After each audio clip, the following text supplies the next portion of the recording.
Salut, sois béni là où tu es, mon bien-aimé, ma bien-aimée. Alors, comme nous le savons tous, une semaine sainte que nous sommes en train de célébrer, tous les chrétiens du monde. Et cet après-midi, nous sommes au pied de notre Seigneur Jésus-Christ, car toute cette semaine, c'est une semaine sainte. Oui, une semaine de silence, une semaine d'écoute de la parole de Dieu, une semaine de recueillement, une semaine de méditation et d'adoration. Voilà pourquoi, bien-aimé dans le Seigneur, j'aimerais encore une fois de plus partager cet évangile de cet après-midi que nous voulons commencer la passion de notre Seigneur Jésus-Christ au nom de Jésus. Alors, nous allons prier. Éternel Dieu, trois fois saint, nous te bénissons, nous te louons, nous élevons nos mains vers toi, Seigneur, parce que tu nous aimes tant. C'est toi qui es notre Dieu et il n'y a aucun Dieu que nous pouvons confesser si ce n'est pas toi, éternel, notre Dieu. D'ailleurs, même de ce que nous voyons, qui se trouve au milieu de nous, Seigneur notre Dieu, qui témoigne de ta grandeur, la nature même. Oui, Seigneur, nous te bénissons pour ce moment aussi que tu nous donnes encore une fois de plus, où nous voulons être à tes côtés. Oui, sois au milieu de nous, éloigne de nous tout esprit qui ne confesse pas ton nom. Seule ta parole que nous voulons écouter. Éclaire-nous dans cette voie que nous avons choisie, que toi qui es le Maître. Merci Seigneur, béni sois-tu au nom de Jésus. Amen. Bien-aimés dans le Seigneur, comme nous venons de le rappeler, une semaine sainte pour tout chrétien qui doit être dans le silence. Tout chrétien à l'écoute de la parole de Dieu. Tout chrétien dans la méditation et dans l'adoration. Une semaine qui nous rappelle la passion de notre Seigneur Jésus-Christ. Comment notre Seigneur a été trahi, comment il a été crucifié et comment il s'est ressuscité et après quoi nous allons célébrer la Pâque. Oui, bien-aimés, cet après-midi, j'aimerais que nous puissions méditer ensemble avec l'évangile de Luc au chapitre 22 et nous allons lire les versets à partir du verset 49 jusqu'au verset 52. Donc Luc chapitre 22, les versets 49 à 52. Lisons au nom glorieux de notre Seigneur Jésus-Christ. Ceux qui étaient avec Jésus, voyant ce qui allait arriver, dirent, « Seigneur, frapperons-nous l'épée ?»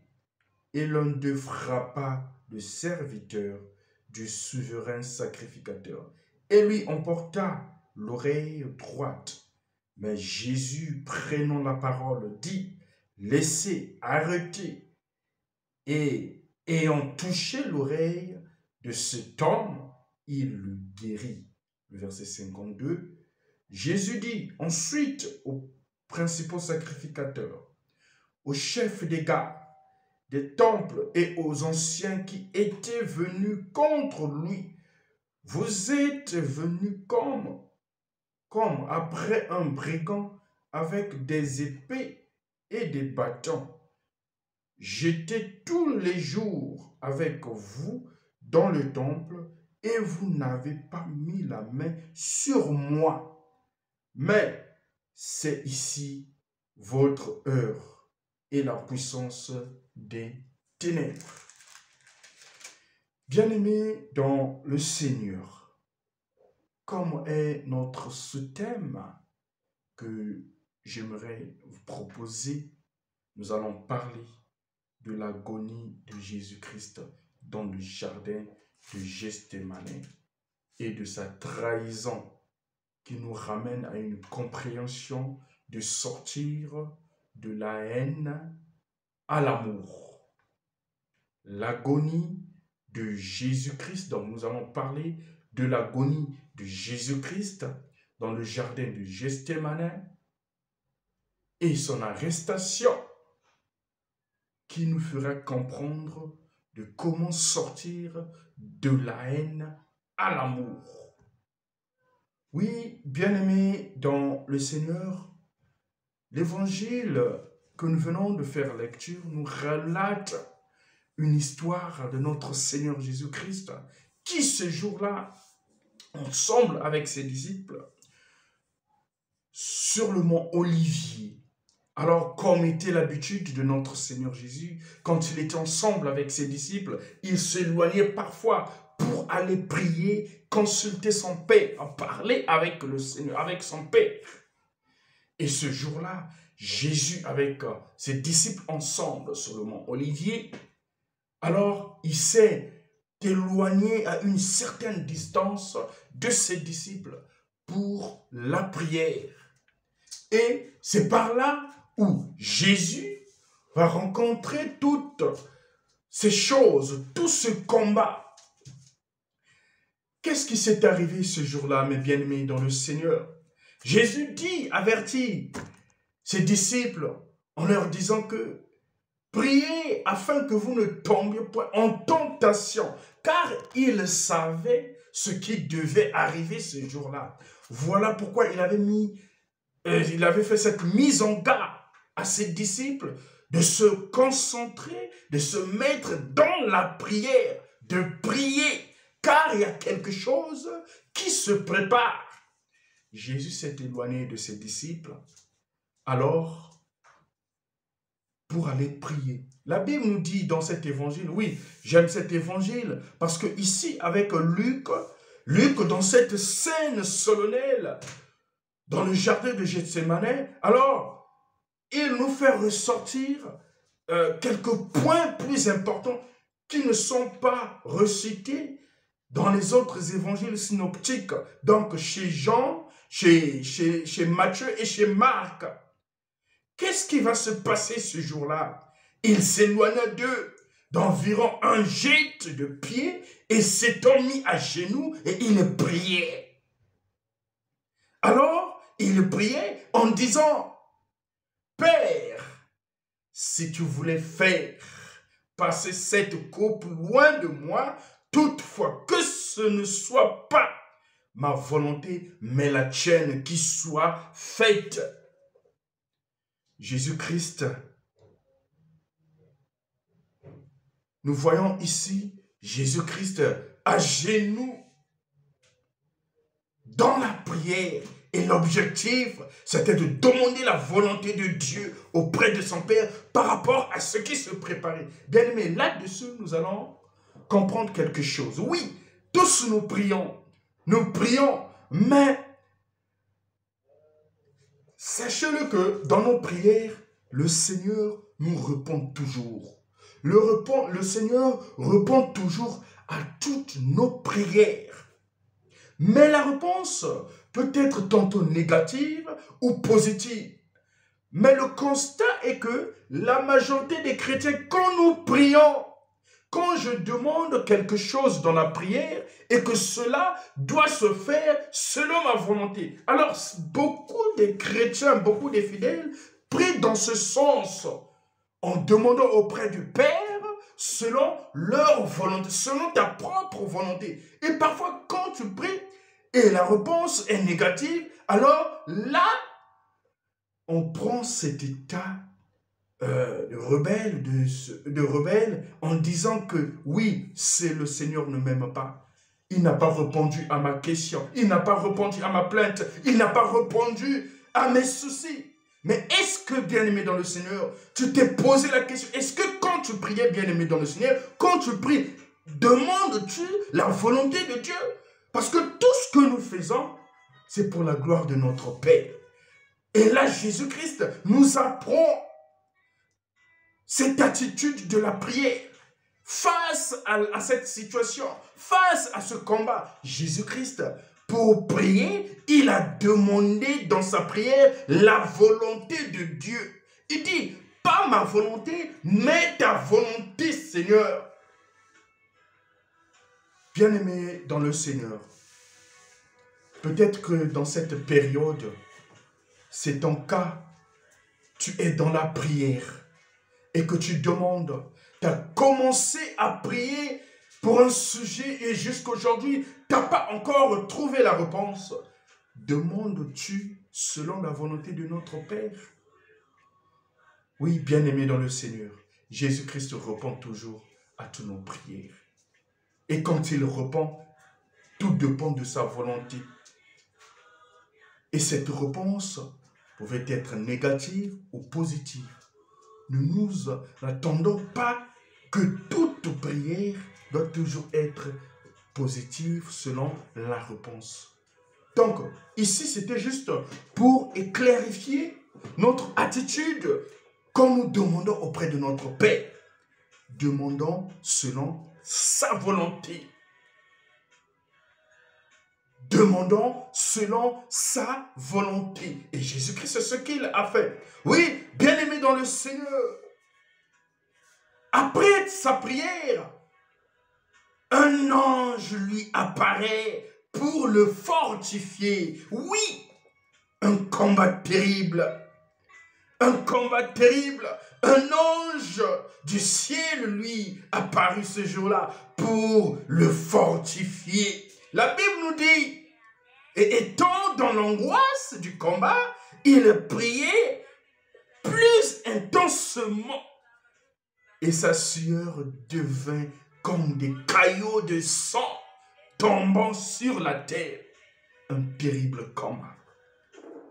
Dans le combat, notre Seigneur Jésus-Christ, il avait cette attitude d'une prière intense.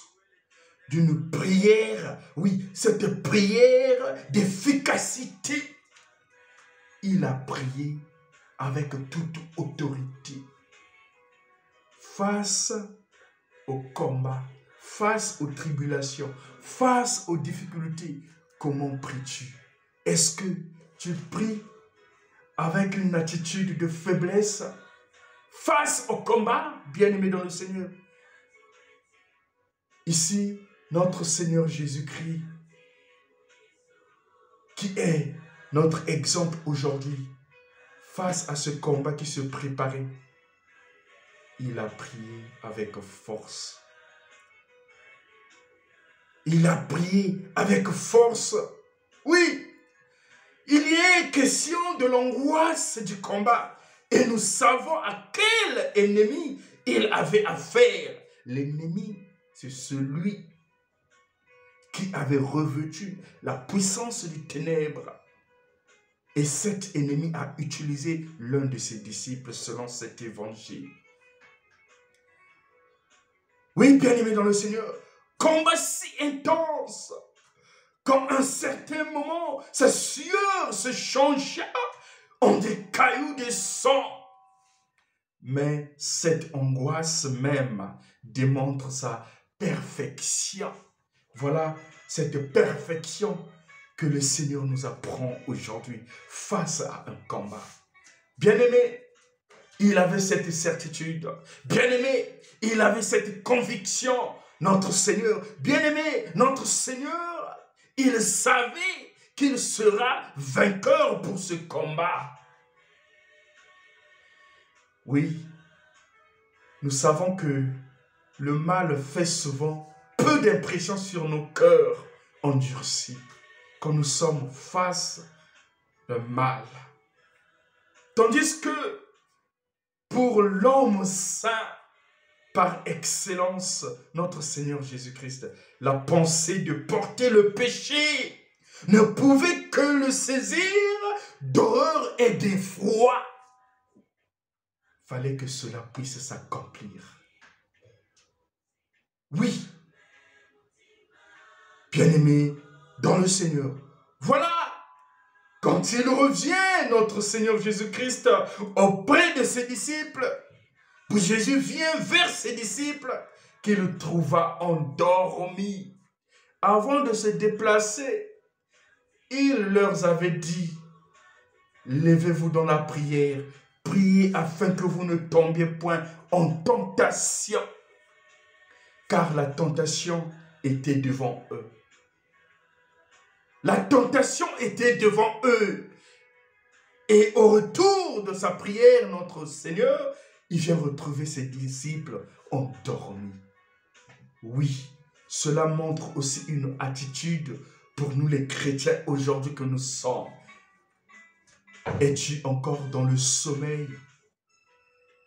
Tu dors encore? Hein? Es-tu encore dans ton sommeil face à un combat? Bien-aimé, Jésus-Christ nous apprend cette attitude maintenant. Il te dit, réveille-toi, toi qui dors encore. Mets-toi dans la prière.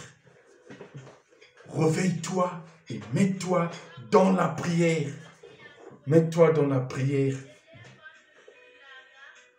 Bien-aimé,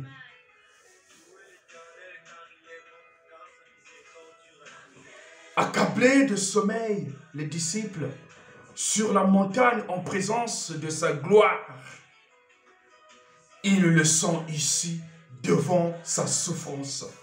Il leur avait appris d'ailleurs, quand nous lisons les évangiles, le jour où le Seigneur leur a appris comment prier dans la prière de notre Père, quelque part, on nous dit ceci, ne nous expose pas, ne nous permet pas, ne nous enduis pas en tentation, mais délivre-nous du mal. Et on se pose la question, quelle est cette attitude ce jour-là? Est-ce que les disciples se sont rappelés de cette prière? Est-ce que les disciples ont pris ce courage pour prier de telle façon à l'heure où Satan s'approchait pour les combattre? Bien-aimés, pour cette semaine sainte, où tous nous sommes en train de méditer sur cette passion de notre Seigneur Jésus-Christ, il nous enseigne aujourd'hui. Il te dit maintenant de te réveiller dans la prière. Car la prière nous donne une force, une perfection dans les combats. La prière, une prière intense, une prière d'efficacité, nous donne toujours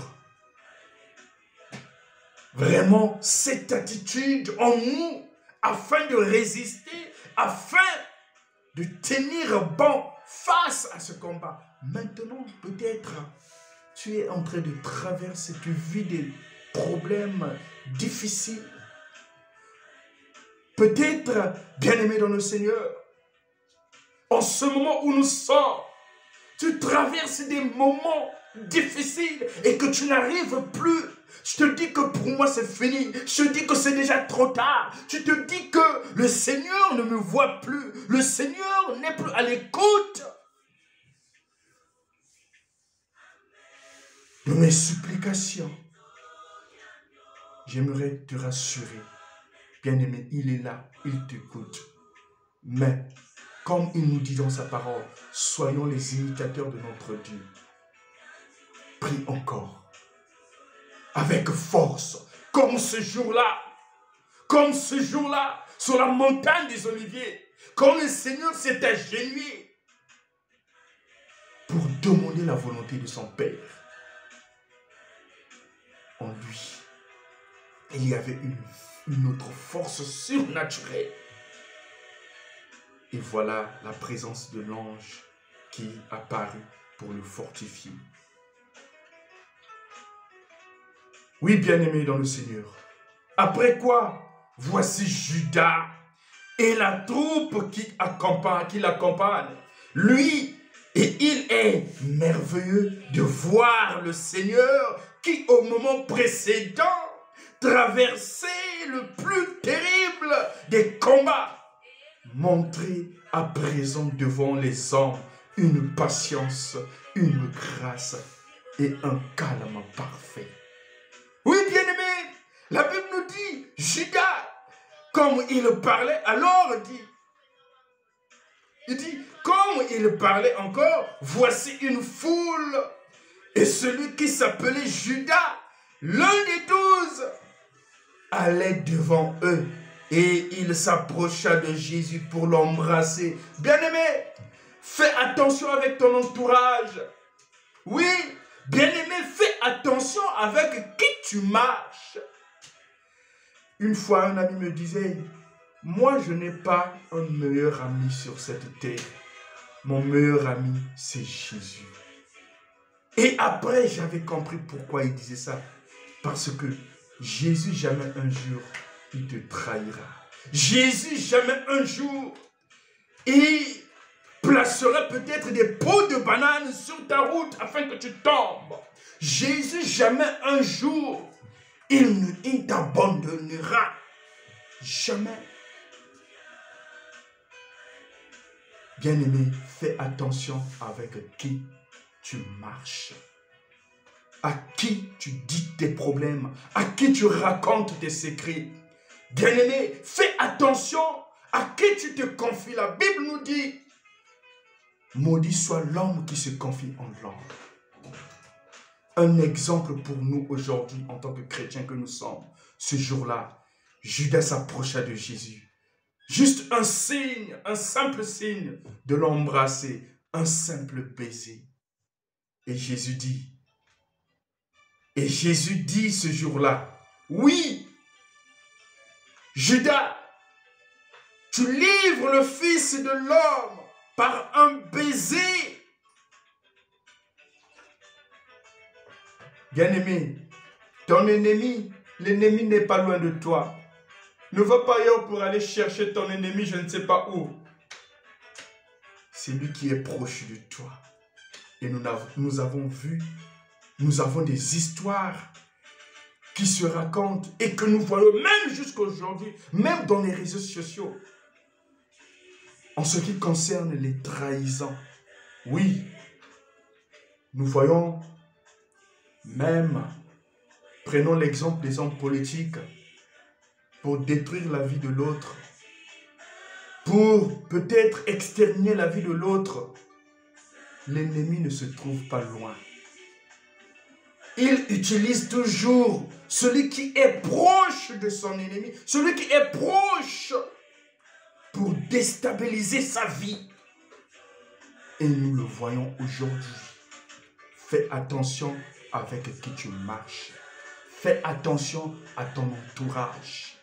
Judas, il était proche de Jésus. Un disciple qui était toujours proche de Jésus. Et c'est ce même disciple que le malin, le diable, la puissance des ténèbres est en train d'utiliser ce jour-là pour trahir Jésus. Bien-aimé, l'ennemi pour t'attaquer, pour te détruire, il va juste utiliser la personne qui est à tes proches. Oui, voilà pourquoi cet évangile, cet après-midi, nous ramène à cette compréhension, nous ramène à cette lignée, afin que nous puissions comprendre qu'aujourd'hui, la seule confiance, notre espérance, notre foi, notre ami fidèle, c'est Jésus-Christ, lui qui répond toujours à tous nos problèmes. Fais attention avec qui tu marches, à qui tu racontes tous tes secrets. Oui, bien-aimé dans le Seigneur, Judas embrasse Jésus. Judas fait un petit baiser. Puis, Jésus dit aux principaux sacrificateurs et aux capitaines du temple et aux anciens qui étaient venus contre lui. Êtes-vous sortis comme après un bandit? avec des épées et des bâtons. Lorsque j'étais tous les jours avec vous dans le temple, vous n'avez pas étendu les mains sur moi, mais c'est maintenant votre heure et le pouvoir des ténèbres. Jésus savait que son heure était déjà arrivée. Mais avant qu'il puisse prononcer ces paroles, l'un des disciples qui était avec Jésus, au moment où les soldats s'approchaient de Jésus, alors l'un des disciples a pris l'épée pour couper l'œil de l'un des soldats du souverain sacrificateur. Jésus-Christ, l'oreille plutôt, pardon. Jésus-Christ, qu'est-ce qu'il a fait? Comme Jésus-Christ était déjà préparé dans ce combat. Ce n'était pas aussi un combat physique, mais surtout spirituel. Et il savait tout ce qui devait se passer. Alors, nous savons ce que Jésus-Christ a fait comme un miracle. Il a remis l'oreille de ce soldat. Ce qui prouve la sortie de l'amour que Jésus-Christ nous a tellement aimés. Donc, de l'agonie, de son arrestation, voilà la sortie de Jésus, de la haine à l'amour, un exemple pour nous. Jésus-Christ avec cette attitude de patience, une grâce et un calme parfait. Lui qui s'était préparé en tout et pour tout, spirituellement et physiquement. Oui, bien-aimés dans le Seigneur, parfois, certains combats, il faut que nous puissions les ramener surtout dans la spiritualité. Et dans la spiritualité, nous serons éveillés physiquement, moralement et spirituellement. Ici, le disciple qui avait pris l'épée pour couper l'oreille de l'un des soldats du souverain sacrificateur, cela a déterminé un combat physique. Mais le Christ qui était spirituellement, qui savait tout, il avait pris, il était vraiment patient et calme, sans plutôt prendre quelque chose, soulever, je ne sais pas quoi, afin d'attaquer. Mais il savait déjà, il avait déjà toutes ses réponses. Parce que avant que cela puisse arriver, il était en entretien pour demander la volonté de son Père. Pour prier. Et voilà l'acte qui se passe maintenant. Jésus-Christ, un homme patient, calme. Et c'est ce qu'il veut nous apprendre maintenant. Oui, aujourd'hui, face à tes combats que tu mènes aujourd'hui, quelle est ton attitude? Quelle est ton attitude? Es-tu dans le calme? Es-tu dans le silence? Es-tu dans la patience? Dans l'attente de la puissance de Dieu notre Père? Bien-aimés, voilà cette attitude que le Seigneur nous apprend cet après-midi. Dans nos combats, garde silence. Il combattra pour nous. Il combattra pour toi. Oui. Qu'est-ce que nous pouvons retenir pour cette première partie de l'agonie de notre Seigneur Jésus-Christ dans le jardin de Gethsémani, de son arrestation, de sa trahison? Oui, face à cette agonie, notre Seigneur Jésus-Christ a utilisé cette arme de la prière comme perfection, a utilisé cette arme de la prière, là où il a demandé la volonté du Père. Et il ne s'attendait pas dans le sens positif, ni dans le sens négatif. Mais la volonté du Père était dans le sens négatif. Pour sa réponse, la prière. Deuxièmement, bien-aimé, il te dit de te réveiller. Toi qui dors encore, réveille-toi. Dans tes situations, réveille-toi. Dans tes combats, réveille-toi. Quelle est ton attitude? Réveille-toi dans la prière. Troisièmement, la trahison.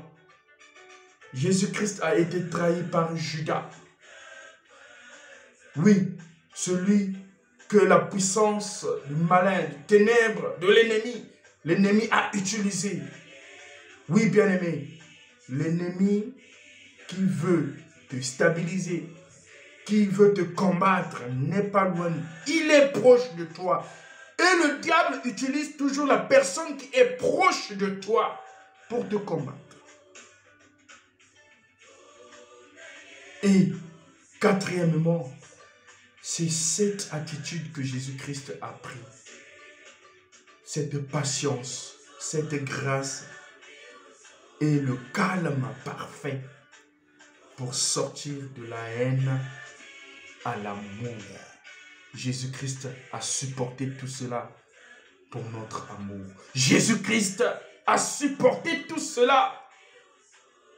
Il s'est donné corps et âme à cause de l'amour.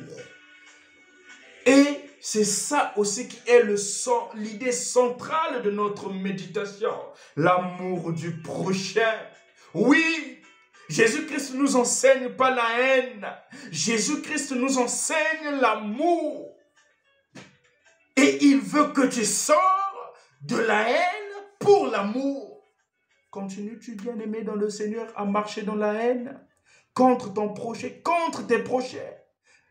Là où tu vis, dans ta famille, Jésus-Christ te dit ce soir de sortir de la haine pour l'amour, comme lui a fait ce jour-là un exemple pour nous. Oh, que Dieu te bénisse. Que Dieu te bénisse là où tu es, qu'il te donne tout ce qu'il faut afin de marcher toujours sur cette voie ensemble avec Jésus-Christ. Que le Seigneur vous bénisse. Et pour clore notre moment de méditation, nous allons prier au regard de tout ce que nous venons d'écouter, de tout ce que le Saint-Esprit est en train de nous révéler. Oui, certainement, peut-être que tu es rentré dans cette faiblesse de la prière. Tu es encore dans ton sommeil dans la prière. Tu dors encore. Nous allons prier pour toi. Oui, peut-être qu'en toi, il y a toujours cette haine contre ton frère, contre ta soeur, contre tes parents. Peut-être que quelque chose qui s'est passé dans la famille et toi, tu as toujours gardé ces images en toi. Et jusqu'aujourd'hui, tu es toujours dans la haine. Tu es toujours dans la haine. Mais avec cette passion, le Seigneur veut te sortir de cette haine pour l'amour. Bien-aimé, nous allons prier pour toi aussi. Que tu puisses avoir cet esprit de patience. Cet esprit de patience, de grâce et de calme parfait à l'exemple de notre Seigneur. Nous allons prier. Éternel Dieu notre Père en Jésus-Christ, nous te bénissons pour ce moment de grâce et de gloire que tu viens de nous accorder une fois de plus. Beaucoup d'entre nous n'ont pas eu ce privilège, mais à nos pères, tu as fait de telle sorte que nous soyons autour de cette parole. Oui, cette semaine pour nous, qui est une semaine de silence, de méditation dans ta parole, une semaine, Seigneur notre Dieu, d'adoration et de louange. Seigneur, aujourd'hui, tu viens de nous apprendre quelques points dans nos vies. Oui, la première des choses, la prière. Et je prie pour mon frère, pour ma soeur, qui se sent maintenant, oui, peut-être dans cette faiblesse. C'est toi qui réveilles. Ce jour-là, tu as dit à tes disciples, réveillez-vous, réveillez-vous. Veillez afin que vous ne tombiez point en tentation. Car la tentation était là. La deuxième des choses, Seigneur notre Dieu. Oui, mais cette garde en nous, il y avait notre Dieu. Contre contre nos ennemis. Oui, là nous venons de comprendre que Judas qui t'a trahi n'était pas une personne qui était peut-être loin de toi, mais c'était un des disciples qui était proche de toi, Seigneur notre Dieu. Mais le diable l'a utilisé, le malin l'a utilisé. C'était la volonté de Dieu. Père, Seigneur, mets à nous aujourd'hui beaucoup de trahisons. Mets à nous aujourd'hui l'ennemi qui est toujours là à combattre les vies de tes enfants dans plusieurs sens. Père, je prie pour ma soeur, pour mon frère. Toi qui es le Tout-Puissant, agis en faveur de tes enfants. Oui, Jésus-Christ nous a appris en ce jour-là des attitudes en tant qu'enfants de Dieu, chrétiens que nous devons prendre, que nous devons, Yahvé notre Dieu, appliquer face au combat, face aux tribulations, face aux difficultés. C'est cette prière-là.